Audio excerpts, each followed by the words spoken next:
time, the near future. The place, a world much like our own, or more accurately, a world that was like our own. A pathogen of unspeakable horror has rendered almost all the human race either dead or the living dead. Within this realm is a small group of humans desperate to escape this world.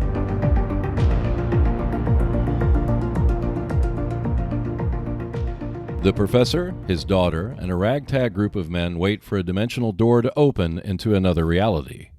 The mutants are outside, pounding on the doors, desperate to be let in. It is only a matter of time before the doors give way. Coming in from all four sides, the mutants storm into several rooms, which includes the administrative office. Several other rooms are also invaded, giving the humans scant chance of reacting. The humans and their Genobot creations, machines armed with weaponry that can destroy the mutants, are all located in rooms surrounding the tech room, where the doorway will be located. As the mutants enter the building, 5 of which have been irradiated, succumb to their illness. The mutants push further into the building, occupying such rooms as the payroll office. The mutants have also reached the lunchroom and are pressing closer to the center of the building. Buck, with 2 Janobots, and Jed, with a single Janobot, move into room 104. The other humans position themselves accordingly, with Mac moving into the computer room number 2 with 2 Janobots. Percy takes his 2 Janobots into room 203. The stage is now set for the humans to counterattack. All this while 2 more mutants succumb to the radiation. The first battle takes place in room 104 as 5 mutants crash through the door.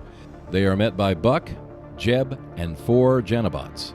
After a pitched battle, only Buck and 1 Janobot remains. Jeb becomes the first human casualty of the conflict. Buck wastes no time and moves with the Janobot into the lab office. While some mutants crash into payroll office number 2 and guard room number 2, most are still stuck as they relentlessly pound on the doors. But the mutants in those rooms are piling up, presenting a massive threat if they break through, especially the 9 mutants in guard room number 2.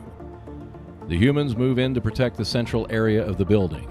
This includes Otis and his 3 Janobots, moving into the laboratory to head off a possible mutant incursion. However, Percy decides to take on the mutant threat in guard room number 2 with his 3 Janobots. His sacrifice, along with 2 Janobots, wipes out all the mutants present. 2 more mutants also die from radiation exposure. 8 mutants make their way into the lab office from the guard room. The computer room still has 10 mutants inside, unable to get through the door. Buck, Mac, and 8 Janobots enter the lab office to take on the mutants. After a fierce struggle, Buck, Mac, and a single Janobot remain after wiping out the mutant threat. But the fight is not over as 3 mutants from room 104 and a single mutant from another room make their way into the lab office. Buck, Mac, and a Janobot sacrifice themselves to end the mutant threat. Only a single mutant remains. This mutant is destroyed by Joey and his 3 Janobots as they enter the lab office. 7 mutants and the only remaining mutant leader finally crash into the computer room from the corridor. Joey, Otis, and 7 Janobots are there to greet them. After a major battle, Joey and Otis manage to survive while the last of the mutant threat is put down. Joey and Otis make their way into the tech room and greet the professor and his daughter just before the dimensional doorway opens. A new world awaits the last survivors of the Earth.